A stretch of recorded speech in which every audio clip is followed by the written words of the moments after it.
All right, today we're making a chicken sausage gumbo for Christmas. I'm making it a couple days in advance because I like to let it sit in the refrigerator.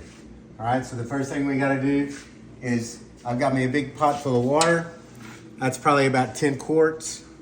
And I've got this pot on the side that I'm gonna brown my meat in. All right, so I'm gonna get my chicken that's already seasoned. I've got some leg quarters in here, and I've got some deboned thigh meat as well. So I'm gonna pour that in here. And I'm gonna get my fire going. You can really get your fire going before and get your boiling water going beforehand, but it really doesn't matter. My chicken is warming up here. I'm gonna add some thyme, and I just go by the eye, but you can use how much you want. I use, a little more than some people because I like the flavor of it. And then I got 4 bay leaves here. I'm gonna throw those in there, let the water start going, and then here in a second we're gonna get to the sausage.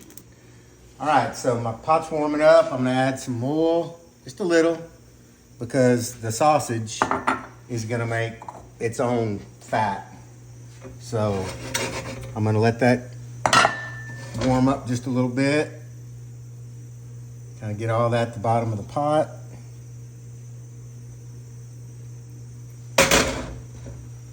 Make sure it's nice and warm before I do, because I want it to sizzle when it gets in there. I don't want it to soak up all that oil. I bought some good sausage, not Eckrich Farm stuff that a lot of people use in their gumbos.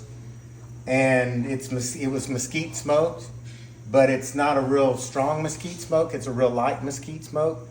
So I threw it on my smoker and I put it on for another 3 hours over mesquite and hickory. And so now that's all ready to go. I'm gonna throw it in the pot.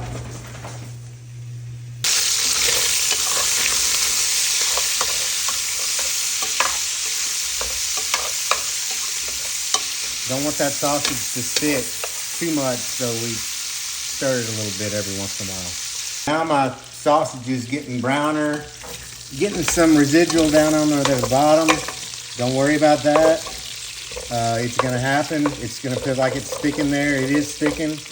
But once I pull this out, I'm gonna put my vegetables in there and it's gonna soak all that up. So now my sausage is good and browned, as you can see. And I'm gonna take that out, put it in this bowl. Try not to get too much grease to go along with it. Leave it in the pot, because I'm gonna put my vegetables in there. And once I put my vegetables in there, it's gonna get all that stuff off the bottom of the pot. I'm gonna put my vegetables in there. I'm gonna turn up the heat just a little bit. And I'm gonna put my vegetables in there. That's an onion and a half, 4 stalks of celery, 2 bell peppers, because I'm making a big gumbo, and just about a whole clove of garlic is going in there as well. And I'm stirring it up. See how that stuff's coming off the bottom of the pot? We're gonna keep stirring these vegetables until they're caramelized, and then I'm gonna take them out, and then I'm gonna do my roux. All right, so if you look at my vegetables, I use the word caramelized, but they're not quite caramelized. But you can see how they are. I'm gonna pour them in this bowl and then start my roux in this pot. I like to sift my flour because it doesn't tend to clump as much when I put it in the roux. You don't have to do that, but I do it. If you don't already know, you can test the oil to make sure it's hot enough by getting a little pinch of flour and putting it in there. And if it's doing that, it's pretty much ready to go. All right. Just want to sift it up. Put a little bit in at a time. We want to keep it stirring the whole time. Don't walk off and get you a beer or anything like that. Stay with it.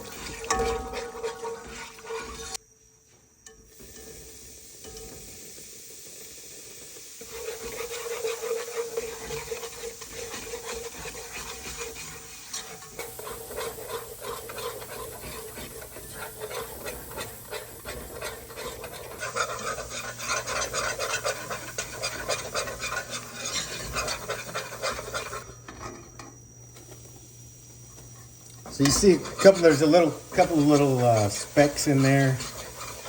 That's not the flour burning. That's some leftover vegetables that I didn't get out of the pot. But you do not want your flour to start specking up like that. That was just vegetables if you saw anything.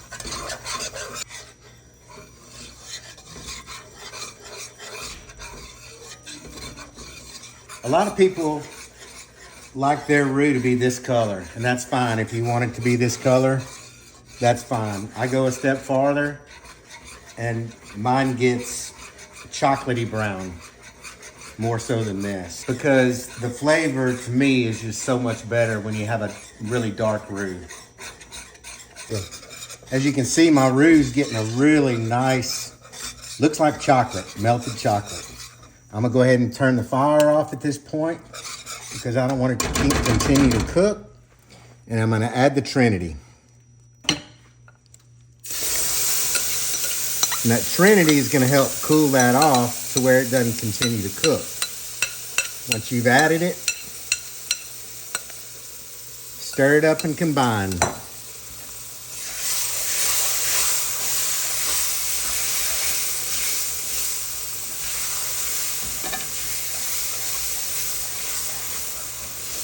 Look at that.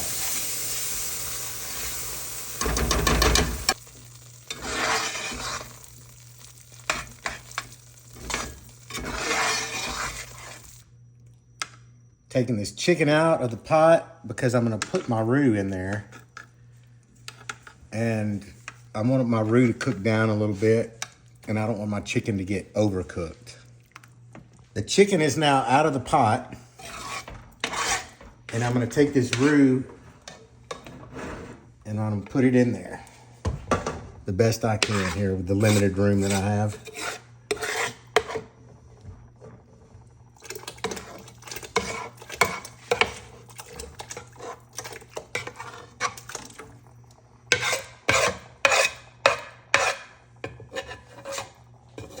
Now that may look burnt, but trust me, it's not. That's some good flavor.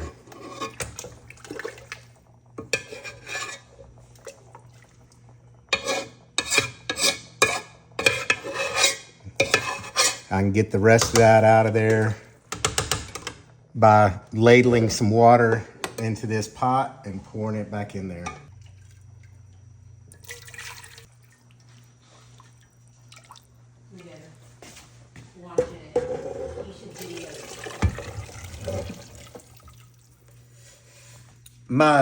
My meat is seasoned, but not real well. So I like to put a little chicken bouillon in there. It gives it some good flavor.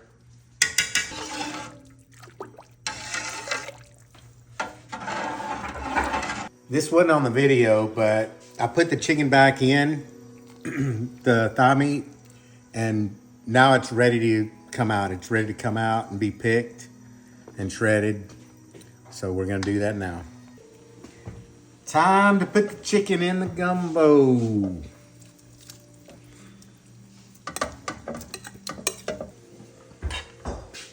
And the sausage. And that roux, with the water and all the seasonings, that's been cooking for a couple of hours, to cook down with the meat and everything. You just want it tender where you can pick it, but it's ready now, and we'll let it go for a little bit longer, and we'll pull it off and salt and pepper to taste. All right, here we go with the finished product. Got my rice.